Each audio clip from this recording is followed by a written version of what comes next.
The passion with bicycles started nung bata pa ako. Nakakuha ko ng bike, tapos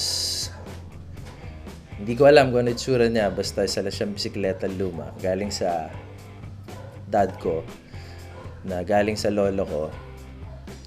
Ang problema, sobra siyang out of date. Wala mabiling piyesa. Tapos, kailangan kong bumili ng luma rin para mabuo siya. Nung nabuo ko siya, bisikleta na ako. And then, ang dami ko sobrang piyesa. Gusto ko ulit silang buuin. Gusto kong makita ko ano itsura nila nung bago sila.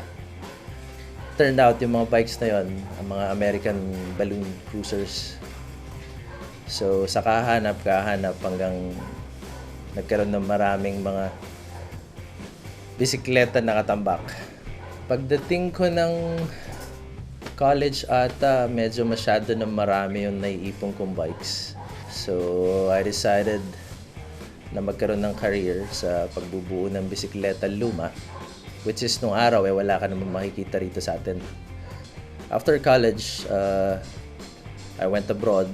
Pagdating sa Europe, nakita ko yung culture ng mga nagbibisikleta. Tapos, yung access sa pagkokolekta ng bisikleta. Trinay kong rumakit, papalit, mag-gain ng knowledge para malaman kung ano yung mga collectible, valuable. So, nung nakita ko na yung opening, umuwi akong Pilipinas, nag-start na akong mag-pick. Inumpisahan ko siya na may plano na. Kumbaga, lahat ng makita kong lumang bikes or related sa lumang bikes, binibili ko.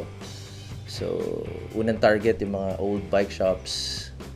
Pinapakyaw ko yung mga laman. At that time, mura pa. Late 90s, early 2000, mura pa nun. Tapos, yun, nag-house to house na kami.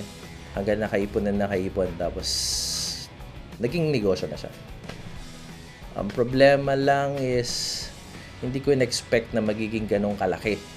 Kaya, normally, pag nasa business side ka, tuwan-tuwa ka pag marami kang customers, marami kang inquiries.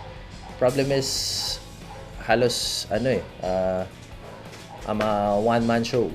Kumbaga, halos lahat hinahawakan ko. From identifying, paglilinis, pag-weld, pag-fabricate, pati pagtatahe sa upholster, pagpapaint, tapos pag-entertain ng clients, sasagot sa phone. Ako rin yung sumasagot sa social media. So, pagising ko sa umaga, titingin lang ako ng schedule for the day. Tapos meron akong ilang staff na parang nag-a-assist. Kung may customers na naka-schedule, kakausapin mo. Basically kasi mahirap yung line ko kasi hindi ako pumasok sa business na main purpose is magnegosyo. Nag-umpisa as a hobby.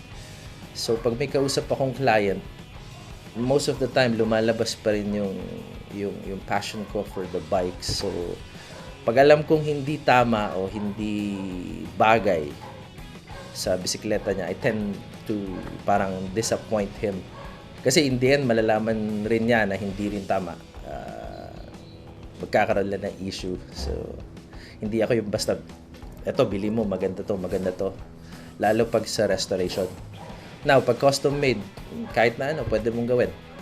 Normally kasi ang isip nila sa bikes, pag gusto nila magpa-restore, kadalasan ang nasa isip nila talaga is para lang magmukhang malinis o bago, which is ang term ko repaint, pero hindi naman siya ibabalik sa original na state. After noon, yun nga, sa daily activity. After sa store, dito na ako sa workshop. Either magpe-paint, mag-weld, mag-assemble. After dinner, yun na yung time ko either to build my own bikes or sumagot sa social media. So, 14-16 hours yung trabaho almost every day.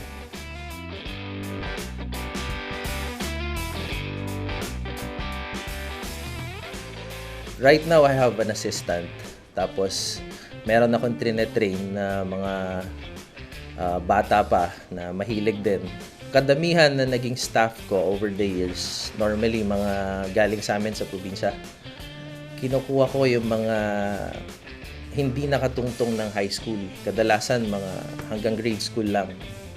At least pag naturuan ko sila, pag nagkapamilya sila, at least they can, help their own.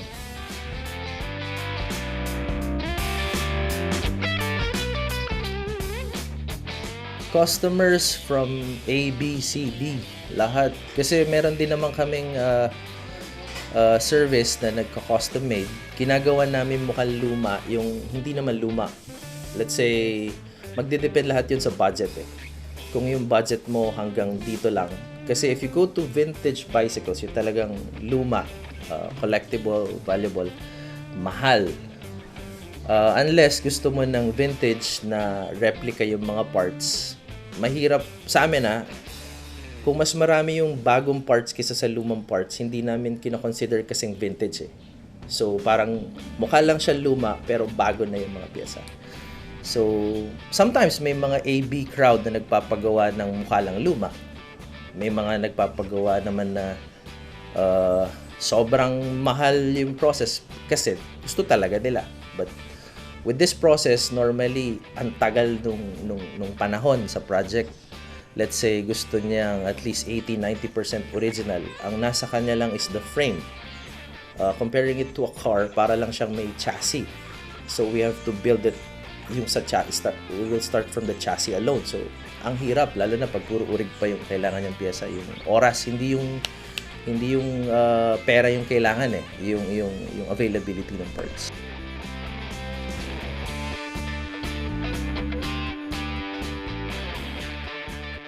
Let's say sa mga old bikes, specialty namin will be 1960s below. When I say below, mga century old.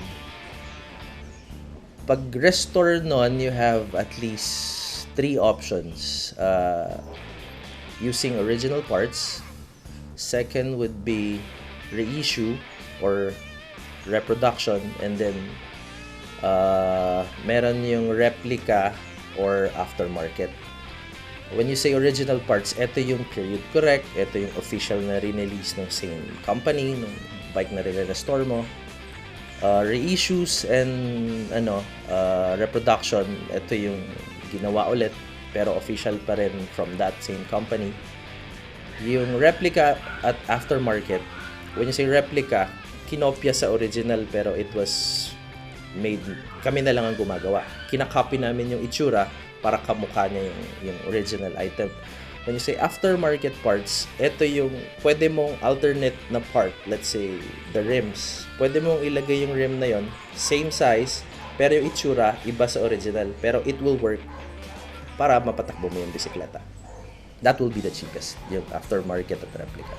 Sa pag-restore ng bikes, every time I see an old bike, lalo na yung mga collectible, alam mo yung parang nakikita ko na agad siya kung ano itsura niya na nare-restore o tumatakbo.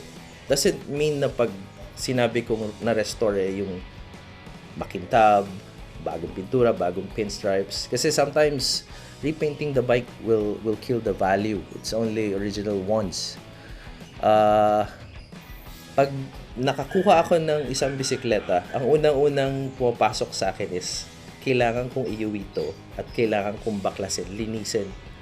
Now, habang linilinis mo, doon mo madidiscover yung, may traces ng original paint, may decal na ganito, research ka dito, research ka dyan.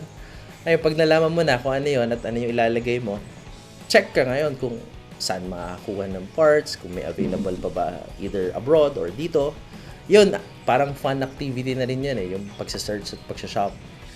Kung maraming kulang, next option ko is to fabricate. Kung meron akong kokopyahan na actual item, mas madali. Pero pag wala, based sa picture, ni-scale ko, either gagamitan ko ng original steel plate or mag-scout na lang ako from fiberglass o sa resin para at least mailapit siya na ang parang goal ko lagi every time may makita ako gusto kong tumakbo parang last na yung pag gusto kong i-restore.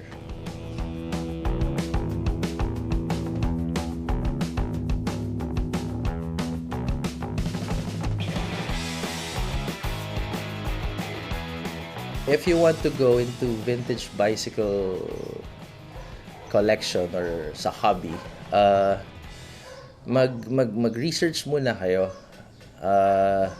Basically, sa bikes, ang dami.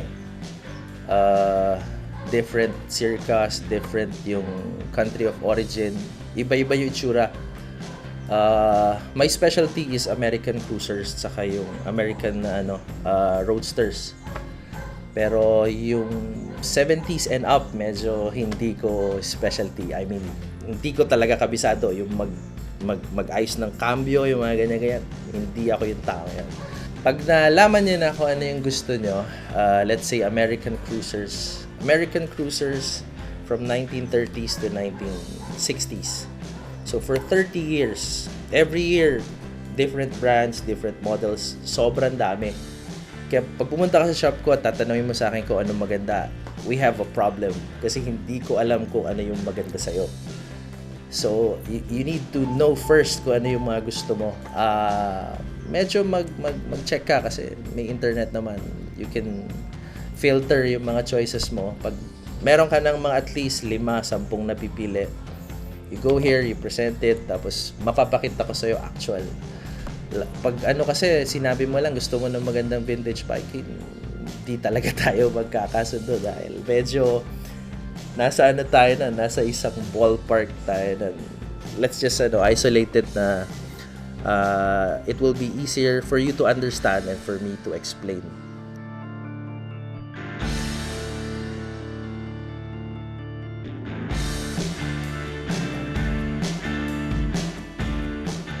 You can reach us through Facebook. It's Bicicleta, BZKLETA, Classic Bikes. We're located in Marikina City. Tapos our number is 0906-204-2036. Look for me, Mr. Lee.